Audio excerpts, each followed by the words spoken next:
discovered about 6 a.m. this morning in a Paternoster elevator. A Paternoster is a small, three-sided elevator unique to the Abrams building. A fellow soldier heard a scream and ran to the elevator where the soldier was pulled from the Paternoster. First aid was then given. The soldier couldn't be revived and was pronounced dead on the scene by a German doctor. The name of the soldier is being withheld pending notification of next of kin. Cause of the accident isn't immediately known, but is under investigation. Well, the changes confronting the people of Berlin have been both visible and invisible since the fall of the wall. The User Public Affairs Office is examining some of the changes for us, and tonight Joe Garvey reports on some of the obvious changes that you can see every day. The city of Berlin has gone through a lot of changes since the fall of the wall. One of those changes has been an increase in traffic, both in people and in automobiles, and it's traffic that continues both day and night.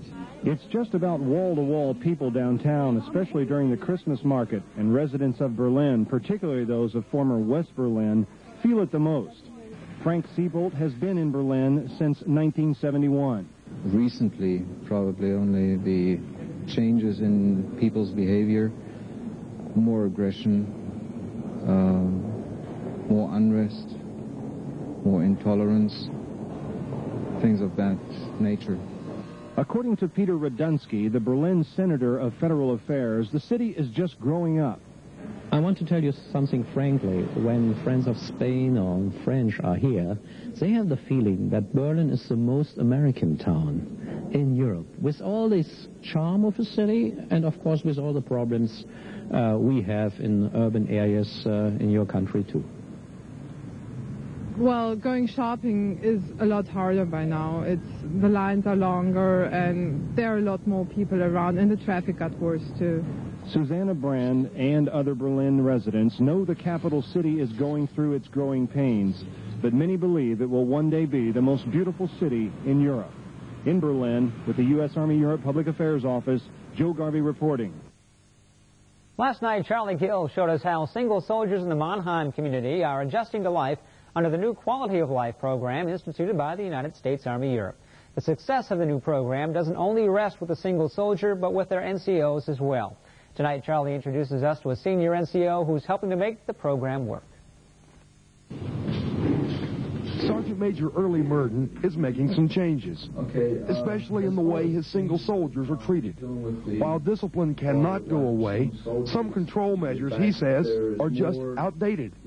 So we can't be treated just like their married counterpart.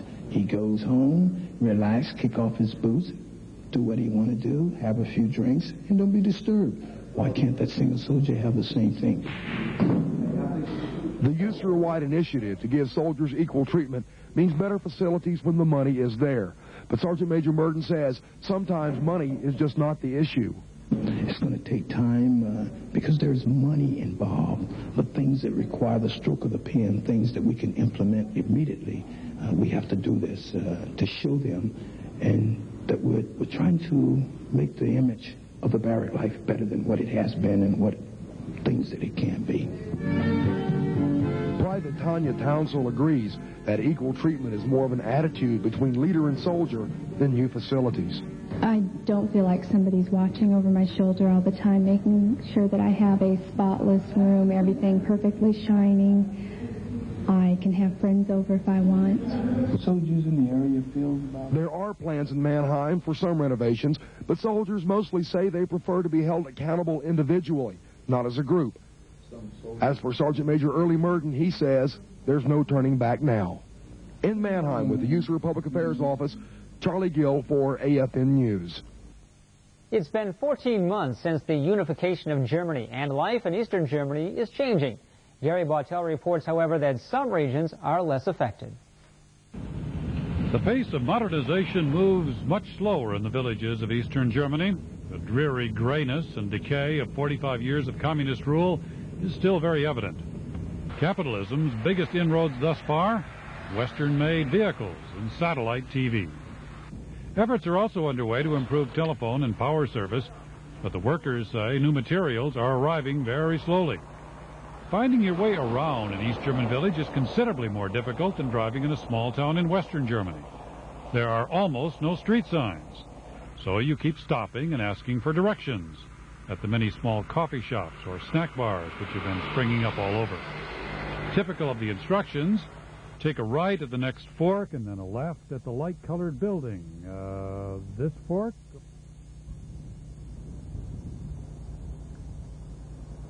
Or is it this one? Touring about in the East German countryside can be challenging, and some of the roads would put the car industry's best torture test track to shame. But things, they are changing in the former German Democratic Republic, as the new ads plastered everywhere demonstrate. In Golm, Eastern Germany, Gary Bautel, AFN News.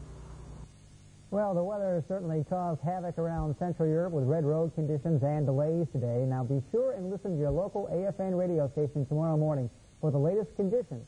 But right now, Tech Sergeant Robert Rios is here to give us his view on this very messy weather situation. Well, Jim, parts of southeast Germany may see a little more ice later on tonight, but for the rest of us, the worst appears to be over. Temperatures are warming up just to the west of here, and any precipitation still falling more in the form of rain, so that's good news. That should be the trend now for the next couple of days. Let's get things started. Jump over the satellite. You can see our conditions out there looked earlier today and into this afternoon. The next major system still showing up more west of the continent, showing up nicely on the satellite, although earlier this morning a very weak disturbance did track through just enough moisture out there, and again temperatures right in that freezing range. So there's a good mixture of weather being reported, light rain, freezing rain, even some snowfall. Most of that, though, at this hour confined to the higher elevations. Moving right along, let's go to the surface map, and you can see those systems I mentioned, a very weak disturbance still out there and continues to weaken, although still producing some light rain, snow, mostly in the far south. A little further west, though, temperatures certainly warmer, and any precipitation falling more in the form of rain. In fact, speaking of temperatures, let's put some numbers on the board. You can see out west, temperatures were mostly in the upper 40s. It's not the lower 50s range, 52 the high in London today.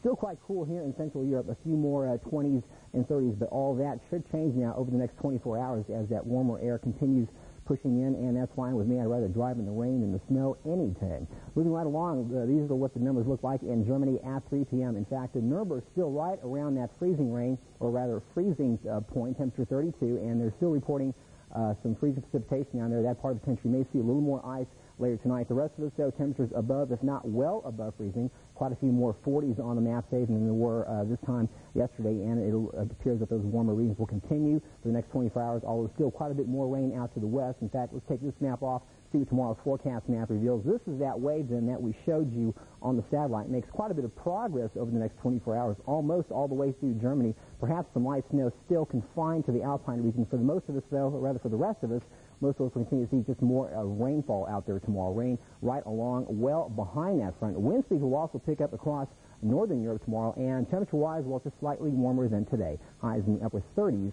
and 40s. So let's recap this and take one more look at the forecast. And look for a return of more cloudy, rainy, sometimes windy weather across Europe tomorrow. Lows in the 30s and 40s with highs generally in the 40s. That's my forecast. I'll see you tomorrow night. In financial news, the dollar was off again today in European trading. The buck was down slightly, and it showed in some of the exchange rates. Let's take a look at what they are.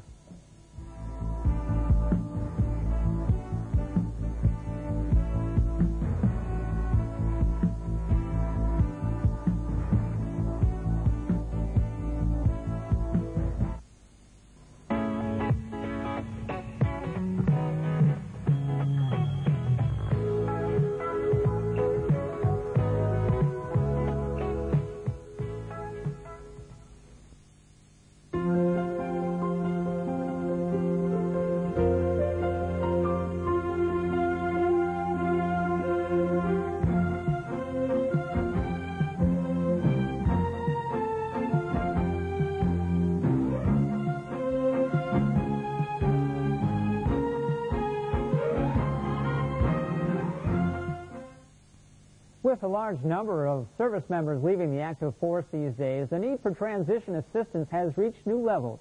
The Army and the Air Force both provide services, and we have two reports tonight on their programs. Tech Sergeant Barney Marshall has up first.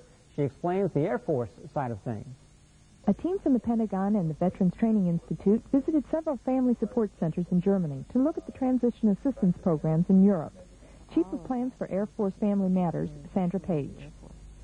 But we know that there are some real specific issues in USAFE that are totally different from what people are dealing with on the mainland. and we are here to find out and get some input. And we are looking for some honest answers about what's not working with the program, how can we make it better. An uncertain stateside job market is causing a lot of stress and frustration for those leaving the Air Force.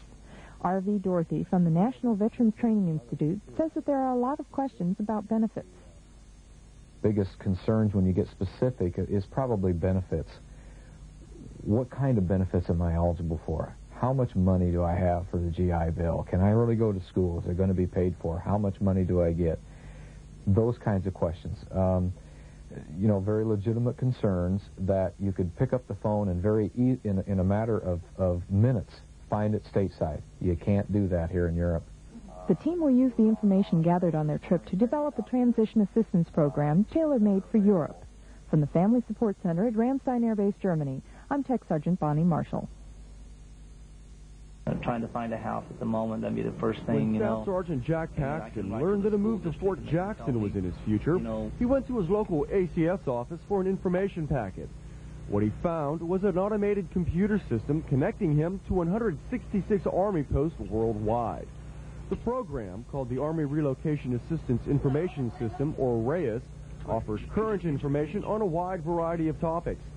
Staff Sergeant Paxton found information on family housing, employment information for his wife, and educational information for his children. I think it's very, very informative. It gives you a lot to look forward to when you PCS instead of going into somewhere blind.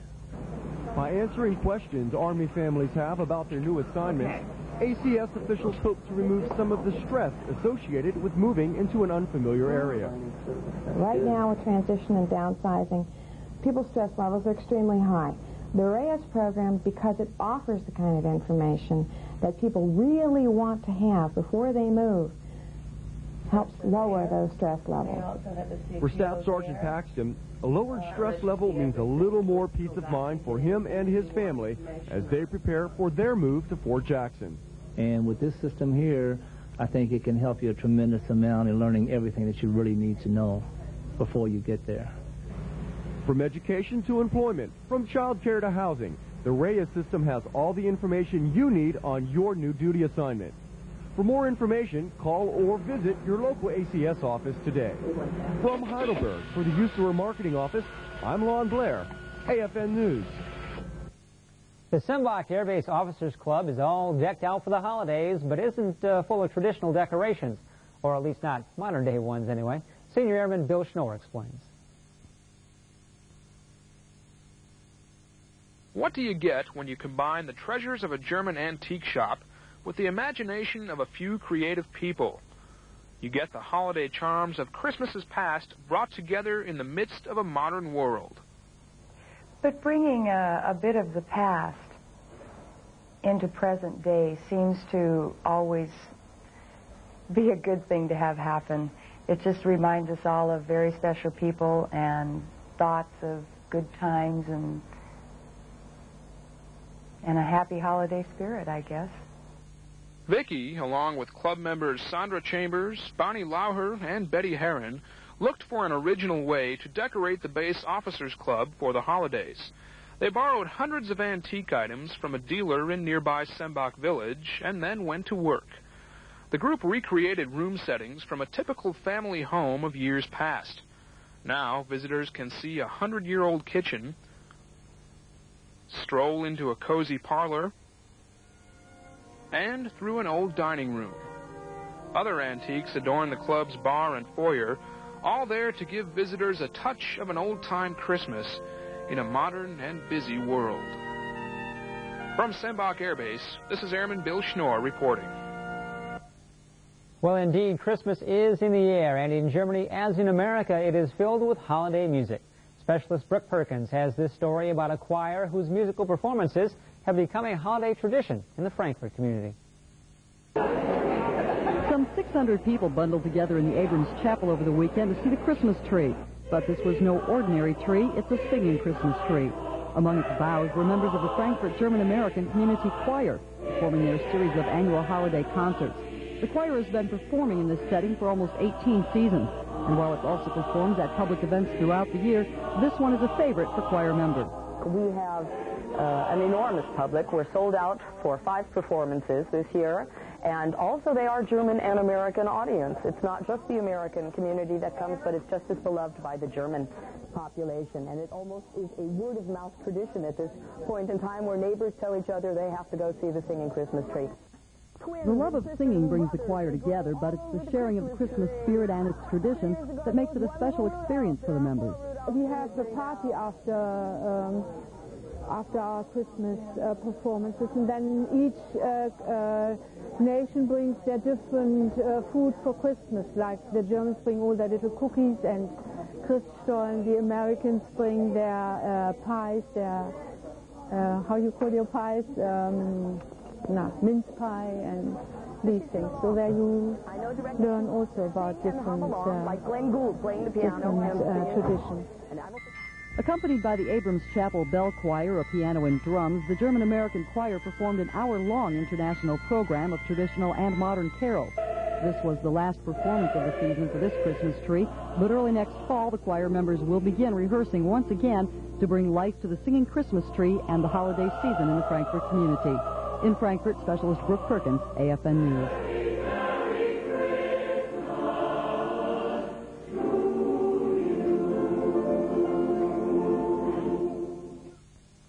And remember, the countdown is on.